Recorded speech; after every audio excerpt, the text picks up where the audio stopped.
Murtad Effendi Usman, Effendi Murtad Usman. Murtadin Effendi Usman, ya, Murtadin Effendi Usman. Siapa yang dirupakan? Allah. Untuk apa diserupakan? Kapan diserupakan? Siapa nama yang diserupakan? Kalau kita tahu siapa induk semang ini, mudah nih. Kita buat reaksi lagi. Kita buat reaksi lebih keras untuk induk semang, ya. Bismillahirrahmanirrahim. Qul ya ayyuhal kafirun. Bismillahirrahmanirrahim. Assalamualaikum warahmatullahi wabarakatuh. Asyhadu an la ilaha illallah wa asyhadu anna Muhammadan Rasulullah. Sahabat sekalian, berjumpa kembali kita di channel Tempat Berbagi ini. Kita akan berbagi segala informasi yang layak kita bagi-bagi. Kali ini kita akan mereaksi sebuah video konten si Murtadin Effendi Usman yang dia upload di channel YouTube-nya. Kenapa kita harus membuat reaksi terhadap konten ini? Karena kembali di dalam konten ini dia membawa-bawa Islam. Kali ini dia memfitnah para penafsir Islam. Dia memfitnah bahwa para penafsir Islam ini bingung ketika menafsirkan tentang proses penyaliban Yesus. Dan menuduh kaum muslimin juga bingung ketika membaca tafsir itu. Kita tidak pernah bingung dengan para ulama kita di dalam menafsirkan Al-Quran. Masalah perbedaan tafsir di dalam Islam itu bukan sebuah masalah. Apalagi yang mereka tafsirkan tentang penyaliban Yesus. Memang banyak perbedaan tafsir tentang itu dan tidak masalah bagi kita. Karena sebuah penafsiran itu adalah sebuah usaha seorang ulama tafsir dalam memahami suatu permasalahan di dalam agama. Dan juga mereka tidak mengklaim bahwa hasil dari tafsiran-tafsiran yang mereka keluarkan itu adalah mutlak benar. Itu adalah bagian dari usaha mereka untuk mencari kebenaran dan memaparkannya secara ilmiah. Kita cuplikan video si Murtadin Effendi Usman ini. Di video kita bahas di mana tiga penafsir dari umat Islam saling bertentangan satu dengan yang lain. Dibuat bingung orang yang mendengar dan dibuat bingung orang yang membaca. Bahkan kemungkinan Bapak Ibu mereka sendiri dibuat bingung dengan penafsiran-penafsiran mereka. Nah, apalagi orang yang membaca tafsiran mereka, orang yang mendengar tafsiran mereka lebih bingung daripada mereka yang menafsirkan. Nah, katanya ada tiga penafsir yang bertolak belakang. Tiga penafsir besar ya yang bertolak belakang, yang membuat bingung. Mereka juga bingung katanya kan. Orang-orang yang membaca hasil tafsiran mereka juga bingung katanya kan. Kita nggak pernah merasa bingung, tapi dia merasa kita bingung. Kan aneh orang seperti ini. Sahabat sekalian dicatat ya, dicatat ada tiga katanya. Ada tiga penafsir Islam yang bertolak belakang di dalam video dia ini. Katanya bertolak belakang di dalam menafsirkan. Baik, kita lihat di mana bertolak belakangnya. Apakah betul seperti yang dia ucapkan atau hanya framing-framing doang atau hanya fitnah-fitnah saja untuk membuat konten, sahabat sekalian. Nah, akhir cerita Bapak Ibu, mereka mengambil satu kesimpulan bahwa yang mati disalib itu wallahu a'lam, hanya Allah yang tahu. Wallahu a'lam bishawab, hanya Allah yang tahu. Akhir cerita Bapak Ibu, akhir cerita Bapak Ibu. Belum bercerita sudah akhir cerita. Jadi memang kualitas dari fitnahannya ini memang memalukan sekali. Tadi dia katakan, oh ini akan membahas tiga penafsir besar yang bertolak belakang tentang penyaliban Yesus nih katanya kan, barusan. Tapi belum cerita apa-apa, belum dia kasih tahu penafsir yang mana, siapa orangnya, yang tiga ini, terus menafsirkan dari ayat apa, sudah akhir cerita. Kan ulo ini Bapak Ibu. Bapak Ibu. Ya Allah, inilah model para murtadin-murtadin yang mereka didik untuk memfitnah Islam, sahabat sekalian. Jadi sebenarnya memalukan kalau kita lihat video-video dia, kalau kita lihat orasi-orasi dia, framing dan tanpa data yang lengkap, tanpa rujukan-rujukan akademis yang benar, tapi berani sekali dan tidak tahu malu menurut saya ya. Nah, ini di awal video saja sudah mulai kehabisan bahan kan? Kasihan dia kan? Ya Fendi Usman Murtadin la'anatullah, Masya Allah. Malang Arsenal.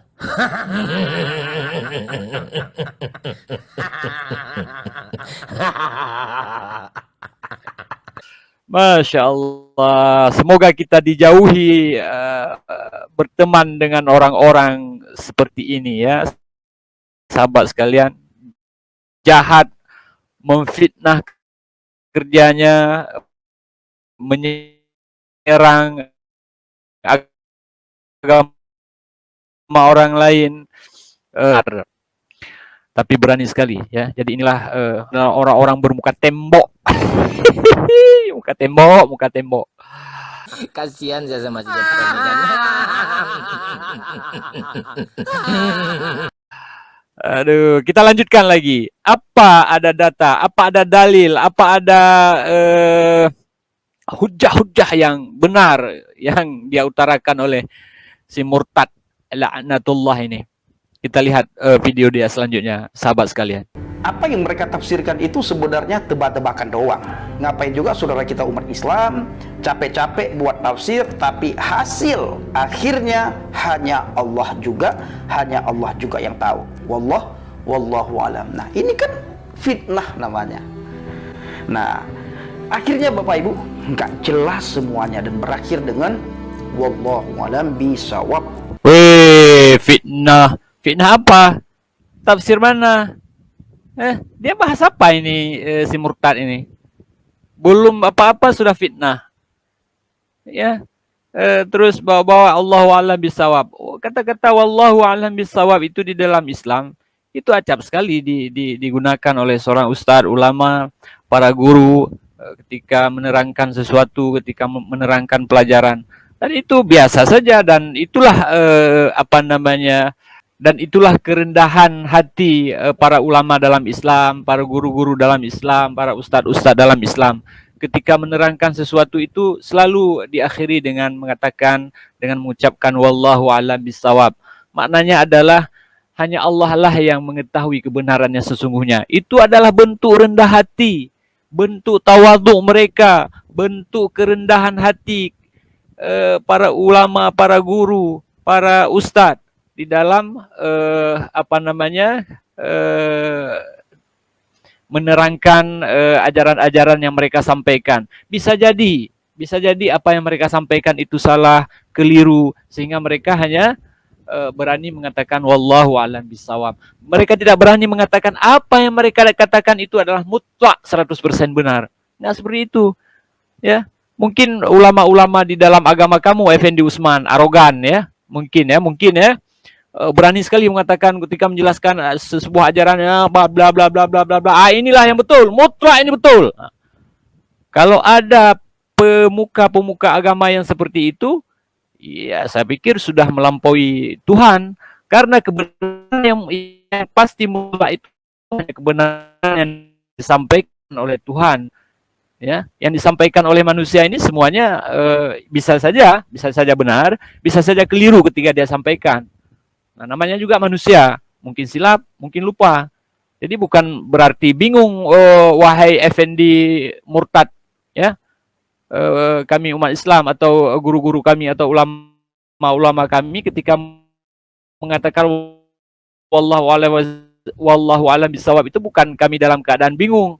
Itu dalam keadaan kami menyerahkan kebenaran mutlak itu hanya milik Allah. Jadi bukan sekonyong-konyong, kamu nilai, sudah bingung umat Islam, lucu saja kamu. Mungkin pernah ngaji kayaknya nih, nggak pernah belajar dengan para guru-guru Islam, sehingga dia nggak mengetahui apa makna wallahu a'lam bishawab ini.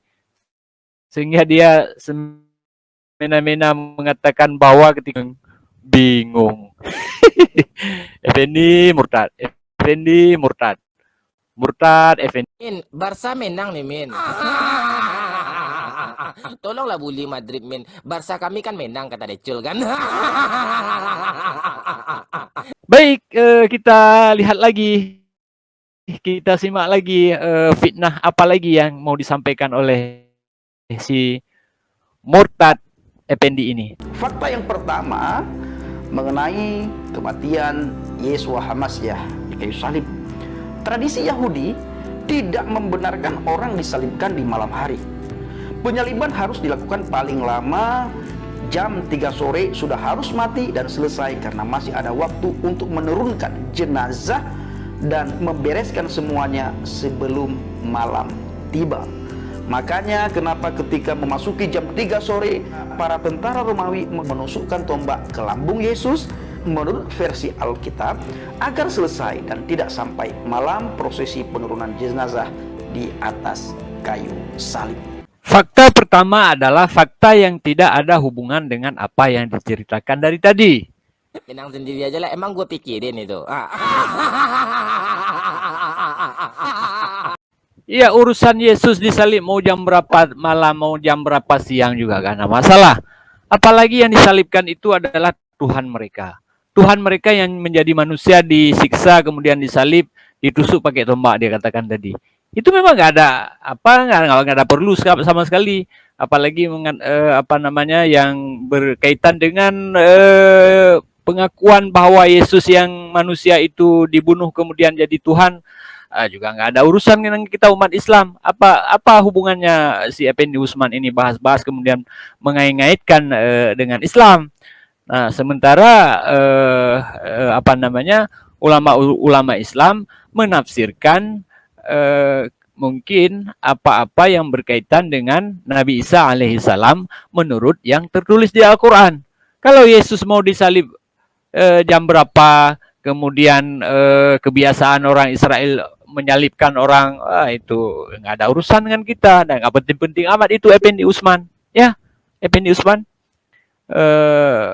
Ini fakta on Effendi Usman yang pertama. Ya dibentak aja lagi Joper tuh. Biar sadar dia dikit, kalau nggak bisa sadar dia kan. Mari kita simak fakta on Effendi Usman yang kedua. Fakta yang kedua, Bapak Ibu, menurut Alkitab bahwa Yesus ditangkap di Taman Getsemani dan melalui proses pengadilan bolak-balik beberapa hari terlebih dahulu. Diinterview, disiksa, dihujat, diludahin. Tetapi menurut tafsir Islam bahwa penangkapan Yesus itu dilakukan dengan mengepung rumah tanpa diadili dan langsung disalibkan malam itu juga. Anak ini kan ngawur sekali, Bapak Ibu. Fakta yang kedua juga masih on si Murtadin Effendi Usman. Kumpul aja sama Decul di goa lagi kan.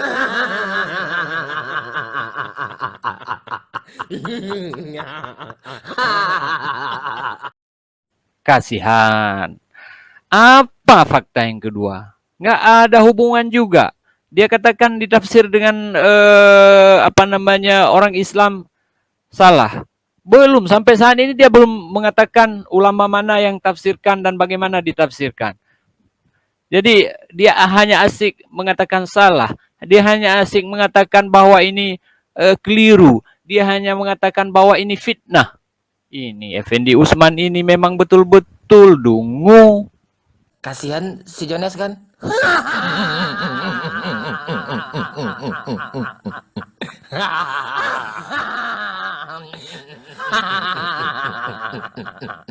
Ya, kalau kita lihat dari tadi dia ngomongnya nggak ada fakta, ya nggak ada data, nggak ada dalil-dalil yang diucapkan, hanya cerita-cerita saja. Dia tuduhkan, dia fitnah ulama Islam menafsir dengan keliru, dengan salah. Mana ulama mana? Tafsirnya bagaimana? Di kitab tafsir yang mana? Kan begitu harusnya. Ya, ini ngomong-ngomong saja begitu. Tanpa dalil, tanpa fakta. Yang ada hanya mengatakan orang memfitnah dia. Padahal dia yang lagi memfitnah orang. dia lagi memfitnah kaum muslimin, dia lagi memfitnah Islam. Tidak ada dalam video ini fakta yang dia ucapkan, yang dia ungkapkan Islam memfitnah agama dia. Nggak ada. Dari tadi nggak. Tuhan memfitnah saja. Bahwa Islam memfitnah agama dia. Padahal dia yang lagi memfitnah kita. Memang ciri-ciri begini adalah ciri ular beludak kalau dalam istilah agama dia itu. Ya, cerdik, licik dan jahat. Perbuatan dia yang jahat, kemudian dia tuduhkan orang lain yang melakukan perbuatan itu. Kan kurang hajar begini. Ya. Jadi kalau orang-orang seperti dungunya seperti ini terus dipelihara oleh kawan-kawan sebelah, saya pikir bukan membantu memperjuangkan agama mereka, tetapi malah menghancurkan kepercayaan umat mereka itu kepada ajaran mereka. Jadi nggak ada harapan yang bisa kalian letakkan kepada orang-orang dungu seperti ini, yang hanya adalah kekonyolan saja yang dia utarakan. Makanya saya selalu mengajak teman-teman, para penginjil dimanapun berada, para apologet, supaya kita selalu berada di garda terdepan untuk meluruskan pemahaman yang sudah dibengkokkan. Hei kawan-kawan Kristen, jangan mau ya bersama si Effendi Usman ini berada di garda terdepan. Nggak ada dia meluruskan itu. Nggak ada ya dia meluruskan yang bengkok. Malah dia menambah bengkok yang telah bengkok-bengkok itu. Ya kawan-kawan ya. Kalau mau berada di garda terdepan, jangan sama si Murtad Effendi Usman ini. Cari orang-orang lain yang lebih berakal sehat daripada si Murtad ini ya, daripada dengan si Murtad yang pembual ini ya, tukang fitnah ini. Rugi saja berada di garda terdepan dengan orang-orang seperti ini. Malah nanti menyesatkan ujungnya. Apa yang mereka salahkan selama ini terhadap Alkitab, kita adalah orang yang paling depan berdiri untuk meluruskan apa yang sudah mereka bengkokkan. Ini bukan untuk diperdebatkan, tetapi untuk kita luruskan pemahaman yang selama ini merasuki hati dan pikiran saudara-saudara kita. Termasuk hati dan pikiran saya dulu sebelum saya mengenal kebenaran Bapak Ibu. Sama persis pemahaman saya dengan pemahaman mereka. Makanya saya pernah katakan Bapak Ibu bahwa pemahaman saudara-saudara kita itu karena turun-temurun, sudah didoktrin dari kecil. Maka sampai hari ini doktrin itu masih tertanam di dalam hati dan pikiran mereka. Fakta selanjutnya adalah sebuah framing. Nggak jadi juara.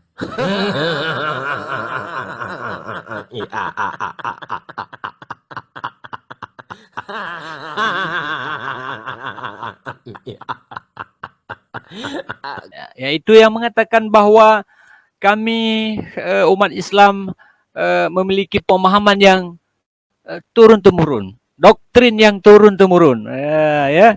Tapi dia nggak juga kasih fakta yang betul, data yang betul. Dia hanya framing saja, ya. Jadi memang ajaran Islam itu memang diturunkan secara turun-temurun, walaupun kau framing memang seperti itu, hai Effendi Usman. Tetapi umat Islam ketika memahami Islam itu faktual, aktual, ya, berdata, berdalil, jelas, akademik. Bukan seperti engkau memahami agama seperti yang kau katakan tadi, ya. Apa yang kau cuap-cuap dari tadi itu nggak ada fakta, nggak ada data ilmiah yang kau utarakan, apalagi kajian-kajian kekinian. Kami Islam nggak seperti itu. Terus ada kajian-kajian secara faktual dan aktual di penganut ajaran agama Islam, dan ajaran Islam itu tidak akan luntur, tidak akan usang, Effendi Usman. Dari dulu sampai sekarang itu tetap begitu-begitu saja kebenarannya. Dulu kami salat 5 waktu ketika Rasulullah SAW, sampai sekarang kami juga masih salat. Tidak seperti mungkin di ajaran kamu dulu Al-Quran kami ya seperti yang hari ini, ya sampai hari ini dan insya Allah sampai kiamat, Al-Quran ini akan selalu seperti ini dan Allah yang menjaganya. Coba kamu bercermin sedikit Effendi Usman tentang Alkitab di agama kamu. Setiap periode, hampir setiap tahun itu ada revisi-revisi. Di Indonesia terus direvisi. Nah, itu yang kemudian apakah itu yang kamu maksudkan jangan turun-temurun, harus direvisi-revisi begitu, Effendi Usman? Aduh, Effendi Usman murtad. Ya memang udah nasib itu kalau nggak juara ya nggak bisa juara.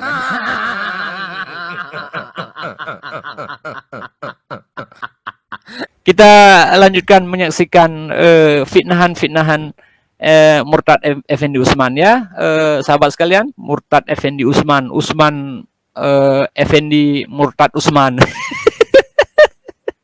Ya, Murtadin Effendi Usman ya, Murtadin Effendi Usman. Ayo kita saksikan lagi. Kapan doktrin itu bisa lepas dari hati dan pikiran teman-teman kita Bapak Ibu? Ketika mereka menerima Injil, ketika mereka menerima Kristus Yesus. Nah, selama tidak mereka terima, selama itulah apa yang terselubung dalam hati dan pikiran mereka, tidak ada penyingkapan.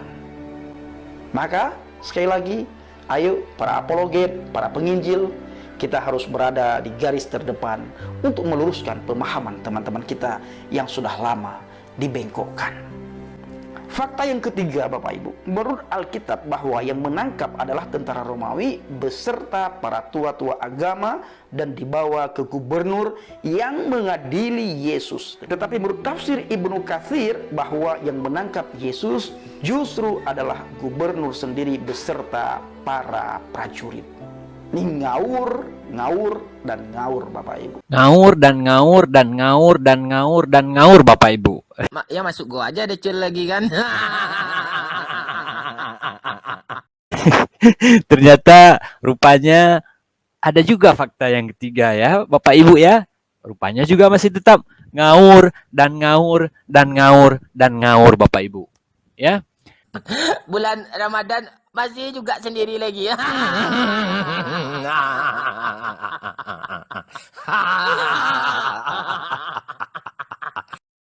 Nggak ada hubungannya, entah apa hubungannya, apa urusannya kau ceritakan itu Effendi Usman ke kami dan ke orang-orang lain.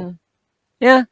Itu kan di ajaranmu, kamu juga ini kalau secara fakta dan data kamu juga enggak menyebutkan ini ya, Effendi Usman, ayat apa yang mengatakan di dalam kitabmu proses penyalibannya seperti itu.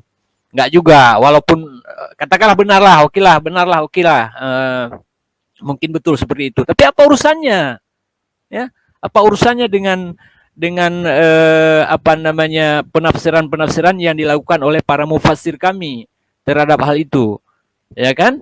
Kalau memang kita anggap bahwa itu sebuah kontradiksi, beda, ya bedalah. Agamanya saya sudah beda, ya kan? Agamanya saya sudah beda, akidahnya juga sudah beda. Kamu Biblos, kitab kami Al-Quran, kamu Tuhan kamu Yesus, ya kan? Apa namanya yang pernah menjelma menjadi manusia. Kemudian ada Roh Kudus. Entah bagaimana itu konsepnya, tapi tetap kamu katakan masih juga Esa. Ada Bapa di surga. Sementara Tuhan kami Allah, Allahu Ahad, Allah Maha Esa, satu-satunya, tidak ada duanya, apalagi tiganya. Bedalah. Dari segi ajaran memang sudah beda, ya kan? Jadi nggak perlu lagi kamu ungkit-ungkit seperti itu. Kalau kamu ungkit-ungkit mau membedahnya secara ilmiah, ya secara ilmiah kamu ini. Jadi ungkapkan data-data, ungkapkan fakta-fakta. Ini dari tadi kamu juga membicarakan para mufassir Islam bertentangan 3 orang, 3 orang. Tadi mana 3 orang? Yang baru saya dengar cuman dari dia katakan tadi tafsir Ibnu Katsir. Itu pun tidak seutuhnya dia sampaikan. Ya, itu pun tidak seutuhnya dia sampaikan. Nah, yang 2 lagi dari mana? Mana orangnya? Mufassir yang mana ini? wahai murtad Usman Effendi Usman murtad, ya. Mana lagi dua orang mufassirnya yang kamu katakan tadi? Sehingga kamu berani mengatakan bahwa 3 orang mufassir bertentangan terhadap penafsiran yang mereka buat. Iya boleh, silakan kamu ungkapkan seperti itu, tapi harus jelas siapa orangnya, dalam hal apa dia tafsirkan, dan seterusnya. Tidak hanya framing seperti itu. Itu namanya framing murtad la'natullah Effendi Usman Effendi la'natullah murtad. Dikasih beberapa kali penalti kan, terus gagal dan menang, tapi nggak bisa juga juara La Liga kan. Mau gimana lagi kan?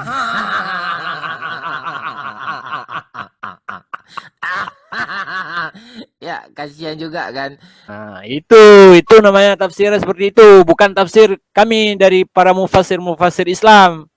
Ya, mufassir ngawur itu ya seperti ya kamu ini menafsirkan ajaran agama orang seenak apa ya? Seenak apa Effendi Usman? Seenak apa? Seenak jidatmu. Saya teringat Decul. Jangan marah ya Effendi Usman, karena ini hal-hal sensitif yang kamu hujat, yang kamu fitnahkan ke kami umat Islam. Jadi kewajiban kami, hak kami untuk kemudian membela ajaran agama kami yang coba kamu pelintir, yang coba kamu fitnah itu, ya. Hak dan kewajiban kami sebagai kaum muslimin. Effendi Usman Effendi murtad. Baik, kawan-kawan, kita lanjutkan lagi mendengar si murtad laknat ini. Menurut Alkitab bahwa yang menangkap adalah tentara Romawi beserta para tua-tua agama dan dibawa ke gubernur yang mengadili Yesus. Nah, ini menurut Alkitab. Nah, kalau menurut tafsir saudara kita umat Islam, menurut tafsir Ibnu Katsir bahwa yang menangkap Yesus adalah gubernur sendiri beserta para prajurit. Dari mana mereka dapatkan pemahaman seperti ini, Bapak Ibu? Begitu ngawurnya, lari jauh sekali daripada Alkitab. Itu kenapa bisa mereka tafsirkan seperti itu? Karena sudah tertanam kebencian di dalam hati dan pikiran mereka terhadap Alkitab dan terhadap orang Kristen itu sendiri. Sehingga bermacam cara mereka goreng isu bahwa yang mati di salib itu bukan Yesus Kristus, Yeshua HaMasyiah, tetapi orang yang diserupakan. Ada poin adu dombanya lagi, sahabat sekalian, ya. Dia mengatakan bahwa kita ini dididik dari kecil supaya membenci mereka, ya. Supaya tidak senang dengan agama mereka, ya. Ya Allah, luar biasa fitnahannya, ya. Saya dari kecil dididik oleh orang tua saya, dididik oleh guru-guru saya, tidak pernah dalam rangka membenci Alkitab mereka. Alkitab pula, bukan Alkitab Bibos, ya. Bibos Effendi Usman, ya, bukan Alkitab. Alkitab itu Al-Quran. Jangan salah kau, kitab kau itu namanya Bibos. Injil pun bukan. Ada aja loh. Ya. Dituduh kita dididik dari kecil untuk membenci Kristen, membenci Alkitab. Nggak ada di pendidikan Islam seperti itu. Di mana-mana nggak ada. Kau framing, adu domba kau. Ya, mengadu domba saja kerja kau. Kalau umat Islam itu dari kecil dididik seperti itu untuk membenci Kristen, untuk membenci kitab mereka, sudah selesai Kristen di Indonesia ini. Nggak ada sisa lagi. Kalian itu hanya secuil di sini, hanya beberapa persen saja. Itu pun terpecah belah dengan berbagai macam aliran dan denom-denom. Kalau umat Islam mau menghancurkan kalian, sebentar saja itu, hai Effendi Usman. Jangan kau framing seperti itu. Ternyata kenyataannya hari ini adalah agama Kristen masih berkembang di Indonesia ini. Malah di dunia ini perkembangan agama Kristen di Indonesia itu cukup bagus. Gereja menjamur di mana-mana. Kalau umat Islam membenci, tentu akan terjadi diskriminasi yang parah. Seperti yang kau tuduhkan tadi itu tidak ada, hai Effendi Usman. Ya. Inilah orang-orang seperti ini yang terus dipelihara oleh nggak tahu saya siapa induk semangnya ini. Kalau kita tahu siapa induk semangnya ini, mudah nih kita buat reaksi lagi. Kita buat reaksi lebih keras untuk induk semang ya. Ini anak semang masih dapat nih. Aduh, mari kita lanjutkan melihat si anak semang ngeyel-ngeyel. Madrid yang menang, Juve yang kalah kan. Tapi kok Decul yang masuk goa ya? Kok bisa ya?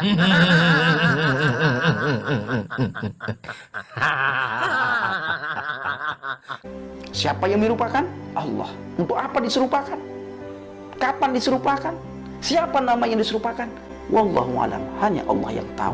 Maka sesama penafsir sampai hari ini belum jelas siapa yang mati di salib itu.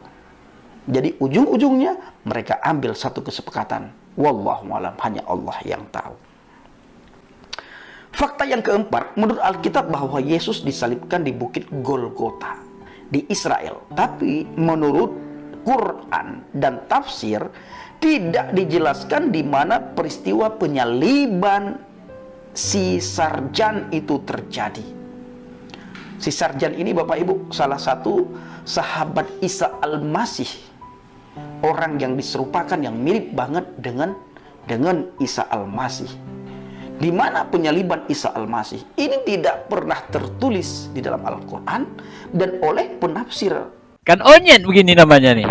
Entah normal, tanda itu kan. Perlu dipertanyakan itu.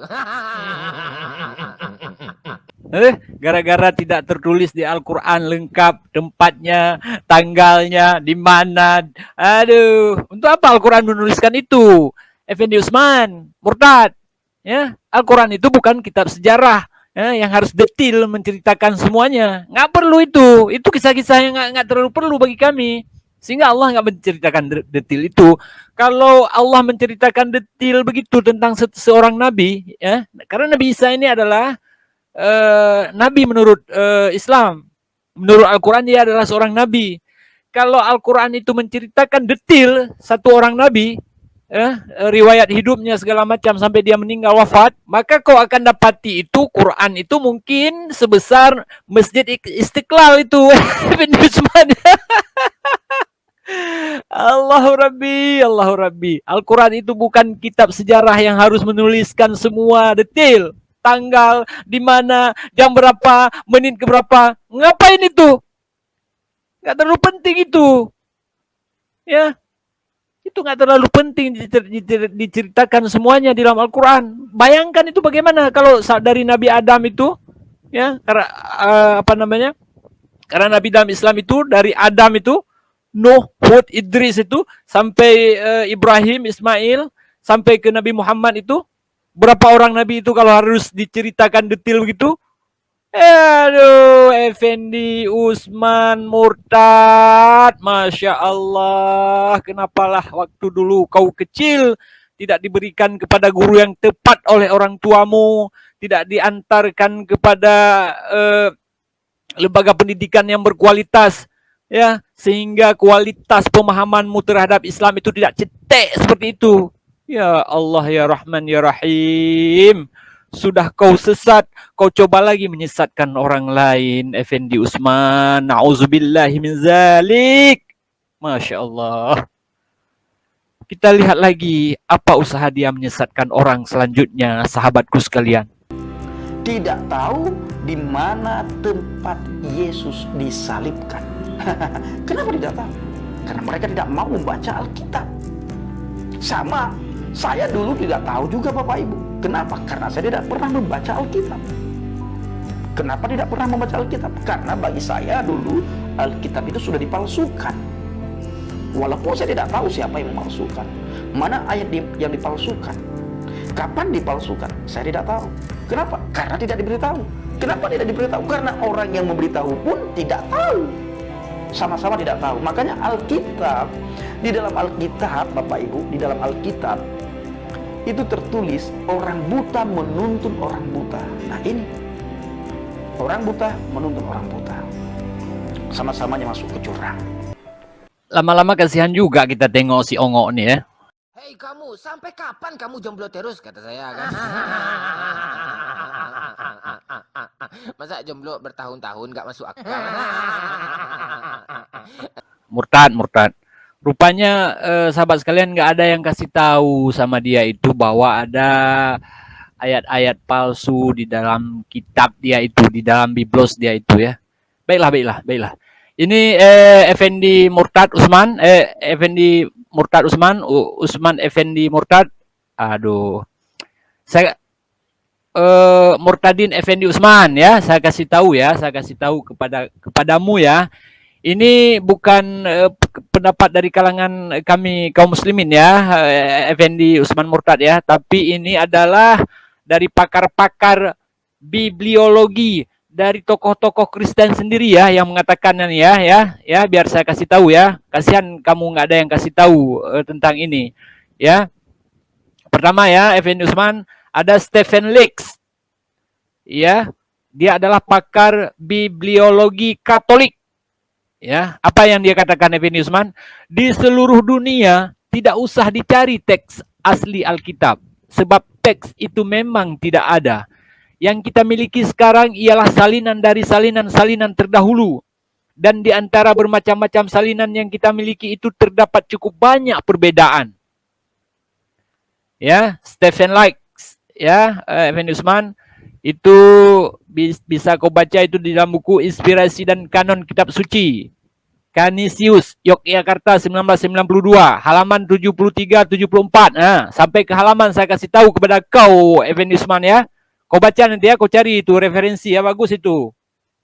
Kemudian ada pendeta David J. Fan, New York Bible Society. Nah, ini dari kalangan komunitas sosial Bible New York ini, Effendi Usman ya, biar kau ini lebih ini dikit lah, lebih pengetahuan kau lebih internasional dikit. Jangan ku baca bahasa Inggrisnya, nanti kau bingung lagi kau. Ya, ku baca bahasa Indonesianya aja ya. Dia katakan bahwa persoalan yang biasanya ditanya apakah naskah-naskah asli Alkitab Bible masih ada sehingga kini, jawabannya tidak. Naskah-naskah asli di atas papirus dan bahan-bahan lain yang mudah rusak semuanya telah lama hilang. Sebagian besar kitab perjanjian lama tidak diketahui penulisnya. Habis kau, Effendi Usman. Penulisnya saja tidak diketahui ya. Selanjutnya, sebagian lain diragukan dan sebagian lagi tidak diketahui sejarahnya sama sekali. Ini ada dalam buku Alkitab Revised Standard Version 1971. Ya, penerbitnya Collins. Itu ya. Effendi Usman, kau catat lagi itu. Itu referensi bagus itu, kasih sama kau. Kemudian ada Bart D. Ehrman. Mak susah kali baca namanya ini ya. Seorang ahli kritik naskah ini, Effendi Usman. Pada kata pengantar dia mengatakan, kita tidak memiliki naskah-naskah asli itu. Kita hanya memiliki salinan-salinan yang syarat kekeliruan dan sebagian besar dari salinan-salinan itu sudah terpisah selama berabad-abad dari naskah-naskah aslinya dan berbeda dengan naskah-naskah asli itu dan tampaknya perbedaannya banyak sekali. Misquoting Yesus, kesalahan penyalinan dalam kitab suci Perjanjian Baru halaman 20. Kau baca itu bagus-bagus, Effendi Murtad.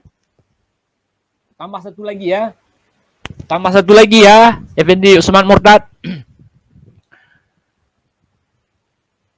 Ada satu orang lagi, Dr. Mr. D. N. Mulder.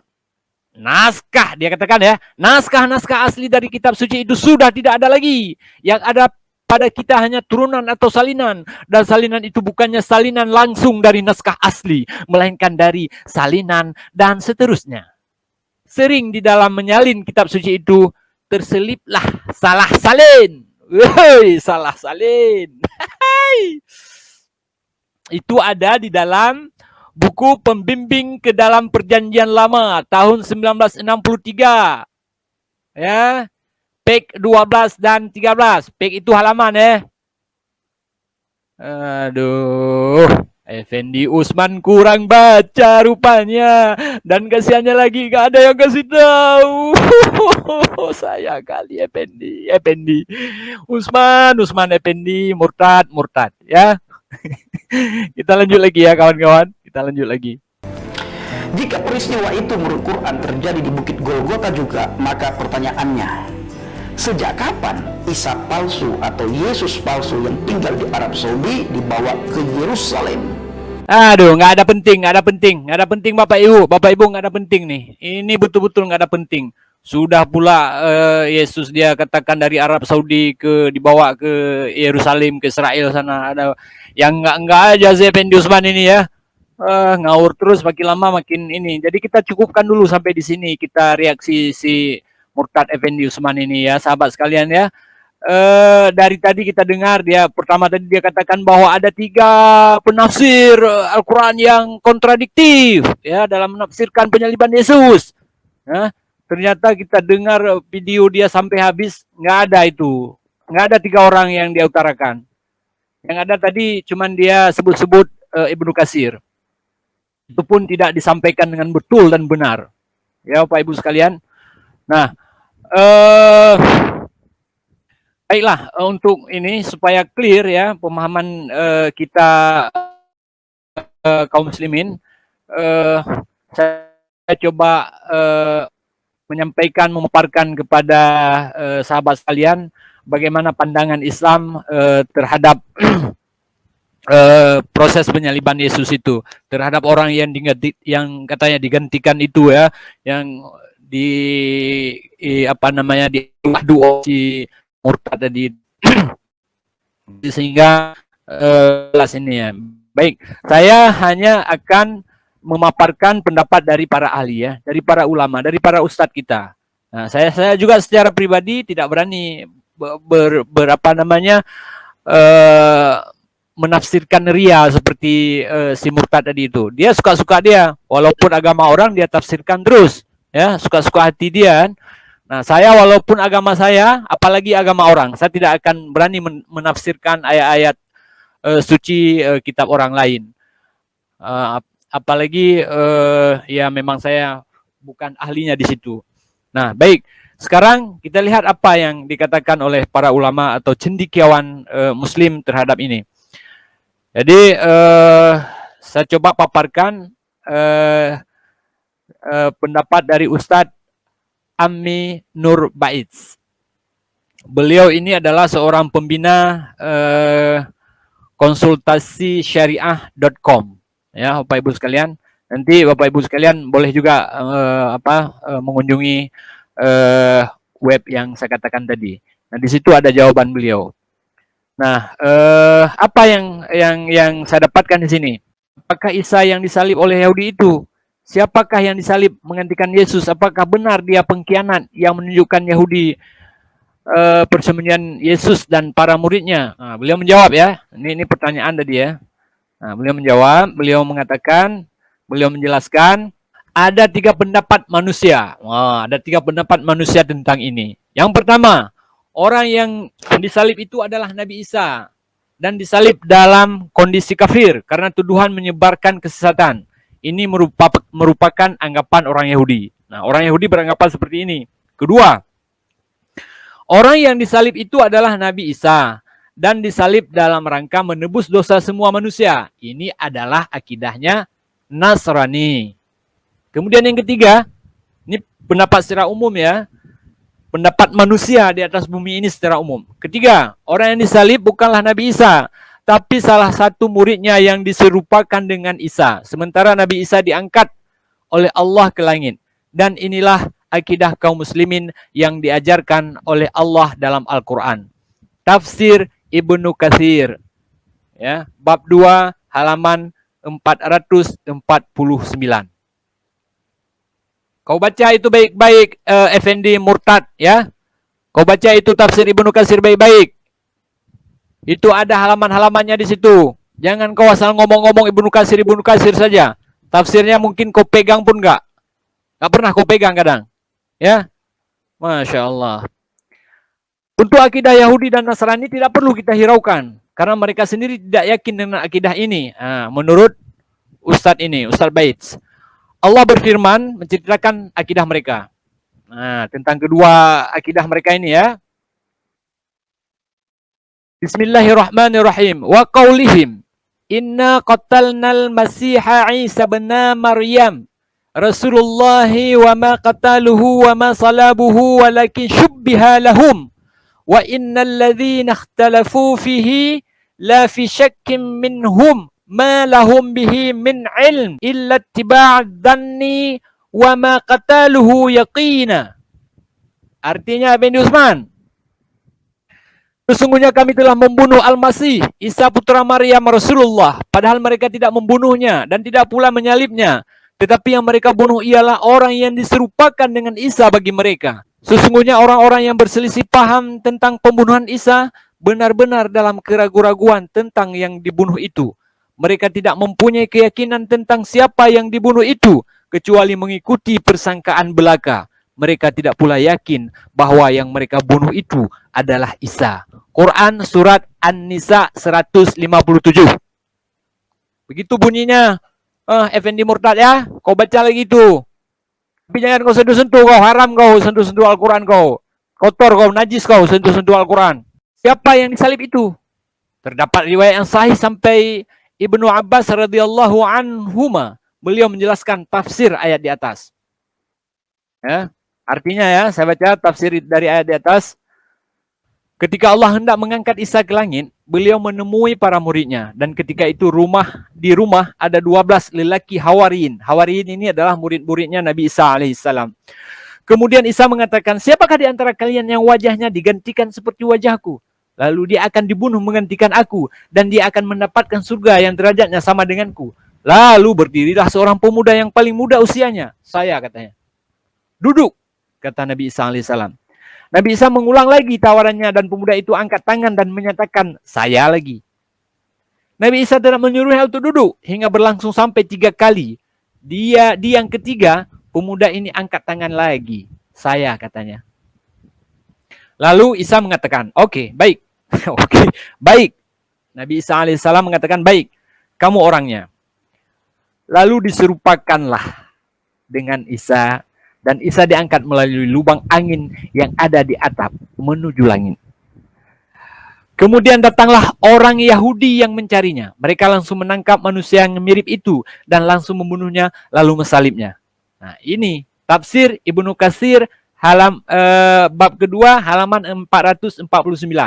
Begitu kau harusnya jelaskan, hai Effendi Murtad. Jangan kau cakologi saja. Ya.